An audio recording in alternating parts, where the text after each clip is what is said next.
You probably pinned a beautiful morning routine chart, color coded, laminated, absolutely nothing like what actually happens at your kitchen table at 7 a.m. Here's the truth: the chart was never going to work. Not because you didn't try hard enough, but because it wasn't built for your family's brain. I'm Kelly Sutherland, National Board Certified Teacher, reading specialist with 25 years plus of experience in classrooms. I'm a bonus mom to a son with dyslexia, and I have ADHD myself. And if you're watching this video, it is part of a series. And if you would like to catch video 1, make sure you check out that link in the description below. By the end of this video, you'll know exactly where things in your house actually need to live, how to build a routine your kid can follow even before they can read it, and how to get ahead of this week without spending much at all. If you're watching on YouTube, hit subscribe and the notification bell so you don't miss the future episodes. And if you're listening on the podcast, make sure you're following and leave a comment or a review. With more than 25 years of watching what it works in a classroom and rebuilding these systems in my own home, I can tell you the pretty version and the working version are rarely the same thing. Why doesn't the Pinterest perfect routine work for my family? You've seen the charts. Everyone has. It's gorgeous, it's organized, and it lasted about 4 days in your house before it quietly disappeared under a stack of mail. That's not a you problem. Cassandra Arison, creator of Clutterbug and the author of The Clutter Connection, built her whole framework around one idea. There's no single right way to organize because people's brains process visual and physical space completely different. Some of us need to see everything to remember it exists. Others get overwhelmed by visual clutter and need it hidden away. A routine chart designed for someone else's brain, even a beautifully designed one, was never going to fit yours exactly. Before you build anything new, ask which single routine, if it actually held, would make the rest of your day feel more manageable. Not 20 systems, one. Once you know which one routine matters, the next question is where the piece of it actually needs to live. Where should things in my house actually live? The backpack that's never in the right place, the shoes that vanish every single morning, the checklist taped inside the binder that nobody opens at 7:15 a.m. because nobody has time to open a binder at 7:15 a.m.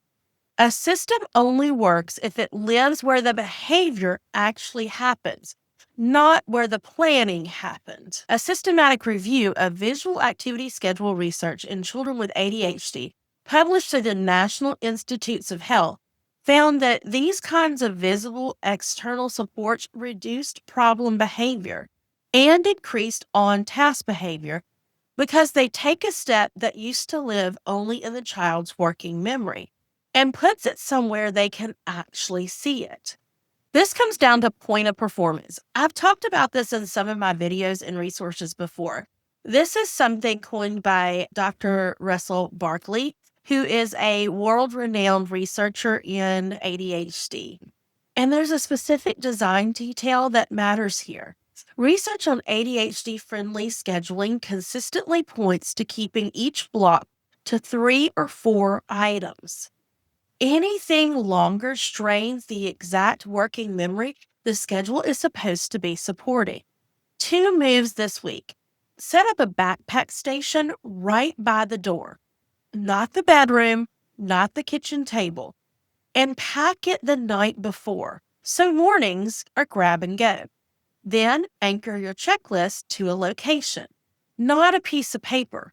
A small card at the fridge with 3 or 4 steps, not a list of everything. So with the backpack example, a quick little checklist right there by the door to make sure that they remembered to put their folder in there, they grabbed their lunch, or they remember their raincoat.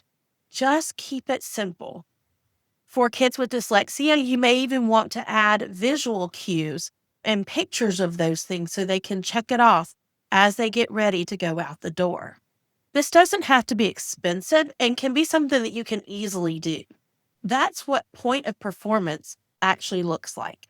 That works when your child can read the checklist. But what if reading is exactly the hard part? If you want the full point of performance walkthrough, plus how to build your family's visual board step by step, I cover it all in the Back to School Reset workshop. You can come into Destination Success and get the workshop plus our summer boot camp resources that teach you exactly how to think through your routines and build a routine that's actually going to work for your family because it was designed by you with your family in mind. What if your child can't read the chart yet? A text only chore chart asks the dyslexic brain to do the hardest part of their day, decoding, before they can even start the easy part, which is knowing what's next. This is where the routine has to adapt, not the kid. Swap the word for icons and images wherever you can.